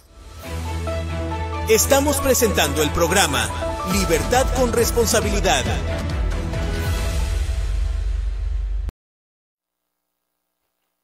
Muy bien, estimados televidentes, Canal 23 de Veraz TV. Estuvimos ahí escuchando la entrevista que le hicieron al economista José Luis Tapia Rocha, el presidente del Instituto Libre Empresa. Y nos hablaba pues con respecto al sueldo mínimo vital. Esto fue la entrevista que le hicieron en octubre, ¿no? Antes de que, bueno, ya sabemos que ahora, ayer, se ha pronunciado la Presidenta de la República, indicando pues de que ya se ha decidido aumentar el monto del sueldo mínimo de 1.025 y a partir de la fecha va a ser, a partir del 1 de enero de 2025 va a ser el monto de 1.130 soles que se ha fijado como sueldo mínimo. Y ahí estábamos escuchando pues a quienes conviene. Es un grupo en porcentaje mínimo de trabajadores que les va a beneficiar pues. Pero si nosotros revisamos la noticia del aumento del sueldo mínimo, se nos da un panorama de que para ayudar, dice, para poder subsidiar algunas microempresas que no van a poder cumplir con el pago del sueldo mínimo de 1.130 a sus trabajadores y con la finalidad de que no quiebren las empresas y con la finalidad de que no despida trabajadores, adivinen qué, estimados televidentes. El gobierno se le ha ocurrido la idea de subsidiar a algunas microempresas con el dinero de todos los peruanos. ¿Cómo la ven?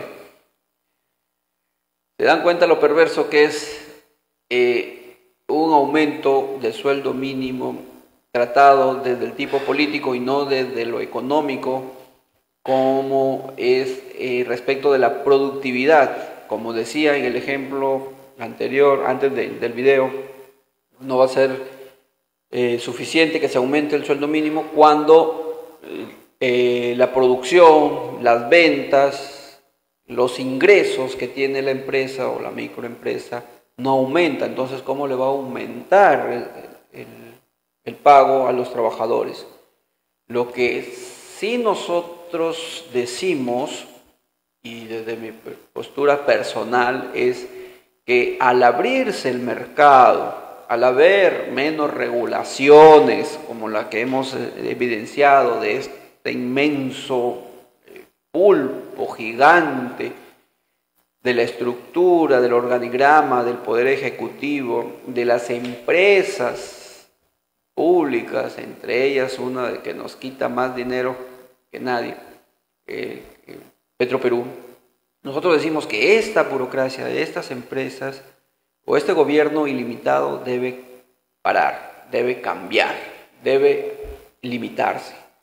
Entonces decimos que no haya regulaciones, que no haya excesivas regulaciones, que no haya burocracia excesiva, que no haya tantísimos impuestos que pagar, y que más bien se reduzcan las funciones, se desactive algunos ministerios ineficientes y se permita y se dé las condiciones de seguridad ciudadana, de seguridad jurídica, de igualdad de condiciones en cuanto a aranceles, impuestos, que se unifique esto, que sea chiquitito, un impuesto nomás para que más inversionistas, más empresarios peruanos, extranjeros puedan venir y poner su dinero, inyectar su dinero a nivel nacional y puedan generar obras puedan generar puestos de trabajo para todos los ciudadanos. Porque la inversión privada, y creo que coincidimos con muchos de nuestros entrevistados que vinieron ya en los anteriores programas, es que esta inversión privada ayuda a dinamizar la economía y ayuda a tener mayores puestos de trabajo, en comparación con lo que hace el gobierno de tener cantidad de burocracia, empresas, entre comillas, públicas, que más bien son empresas de algunos políticos y que se benefician una determinada cantidad reducida de trabajadores, y más es el perjuicio de los ciudadanos, porque para sostener esas empresas, para sostener esta burocracia inmensa, se aplican mucho más impuestos, y ya sabemos un alto índice del 74% de impuestos, de dinero en impuestos que pagamos todos los peruanos, y eso no es bueno, estimados televidentes. Por eso le he querido dar este panorama. Ha sido un poco extenso en el mapeo nomás, porque es inmensa la cantidad de organismos, programas, ministerios, y ya sabemos que no solucionan los problemas de la gente. Ahora bien, ya en estos últimos 8 minutos, menos de 8 minutos, voy a aprovechar para dar a conocer un taller de karate. Me han pedido que comunique a ustedes, estimados televidentes, oyentes, si tienen hijos, niños, niñas que quieran aprender karate, aprender defensa personal con estos principios del karate. Es un arte defensivo de principio a fin. Ahí está la escuela de karate Shotokan Chulucanas, inscrita en el registro de personas jurídicas en la partida número 111-70-259. Es una escuela de karate Shotokan Chulucanas. El taller inicia el 7 de enero al 28 de febrero del 2025. Taller de pre-karate dirigido a niños desde 4 años hasta los 6 años de edad, en el horario de martes y jueves de 10 a 11 de la mañana. Taller karate para todos, dirigido a personas desde los 7 años de edad, en horario de martes, jueves y sábados. El primer horario de 9 de la mañana a 10 de la mañana, el segundo horario de 11 de la mañana a 12 del mediodía. El responsable de la escuela de karate Shotokan Chulucanas es el sensei Juan Lozano Atoche, segundo dan federado. Está ubicado en el asentamiento humano Micaela Bastidas, Manzana H, lote 15, Chulucanas. También está, el karate, dirigido a todas las personas de diferentes edades. La misma escuela de karate Shotokan Chulucanas ofrece la práctica de valores, respeto a las normas, disciplina, mejora del desarrollo físico y salud mental, conocimiento del estilo karate Shotokan, aplicación del karate como deporte y como defensa personal, como forma de vida que nos encamina al éxito. En los horarios 3 días a la semana, martes y jueves, primer horario de 4 a 5, noveles, ¿no? Para noveles, el horario de 5 a 6 de la tarde para intermedios de las edades de 7 a 11 años. El tercer horario de 6 de la tarde a 7 de la noche, intermedios y avanzados de 12 años a más. Y los días sábados, en el primer horario de 10 de la mañana a 11 de la mañana, segundo horario de 12 del mediodía a 1 de la tarde. La mensualidad es de un precio de 100 soles. El responsable, el sensei Juan Lozano Atoche, segundo dan Federado. Ya saben, ubicarlo en el asentamiento humano Micaela Bastidas, Manzana H, lote 15, Chulucanas. El karate es un arte defensivo de principio a fin. Informes, estimados televidentes, anoten ahí en su celular, un lapicero, un papel, a ver, tomen nota. Para informes de la Escuela de Karate Shotokan Chulucanas, llamar al 968-425-208.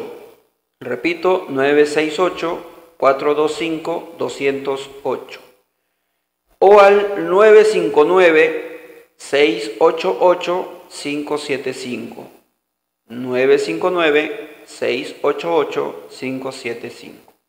Cuentan con un amplio local, cuentan con tatami con medida oficial para kumite, con bancas para entrenamiento multifuncional, maquiwaras, sacos para golpear y muchos implementos de práctica. Ya lo saben, estimados televidentes, oyentes del canal 23 de Veraz TV, le estamos anunciando que pueden asistir a la Escuela de Karate Shotokan Chulucanas. La inscripción para los diferentes horarios, diferentes edades es de 100 soles. Muchas gracias. Ahora bien, estimados televidentes y oyentes, les agradezco infinitamente, enormemente por haber escuchado este programa de Libertad con Responsabilidad. Vamos a despedirnos ya en este último programa del año y aquí nos vemos hasta el próximo año, si Dios quiere. Y hasta la próxima semana, Dios mediante, un nuevo programa. Ya vamos a contar con nuevos entrevistados para hablar de los diferentes temas que nos aquejan y especialmente de la propuesta de la reforma del sistema de justicia de sus diferentes aristas que nosotros estamos proponiendo, y entre ellas también la reforma del sistema penitenciario desde la aplicación del liberalismo clásico en sus tres principios de gobierno limitado, mercado libre y el respeto a la propiedad privada. Yo quiero dejarles mi más sincero y fraterno deseo de prosperidad, de puedan cumplir sus metas, sus propósitos, siempre poniendo en primer lugar al Dios creador, omnipotente, todopoderoso y misericordioso, que nos acompañe, nos ayude a cumplir las metas, siempre en primer lugar con Él de la mano, y como buen católico pidiendo la intercesión de la Santísima Virgen María para que nos lleve de su mano a los brazos de Jesucristo y seguir sus enseñanzas. Nos cuesta mucho a algunos, pero sé que estamos creados a su semejanza e imagen y tenemos que dar lo mejor de cada uno de nosotros y cumplir con nuestros objetivos, nuestros propósitos en este nuevo año 2025, Dios mediante. Les dejamos con su programación de Veraz TV, el maratón de películas. Muchas gracias, hasta la próxima.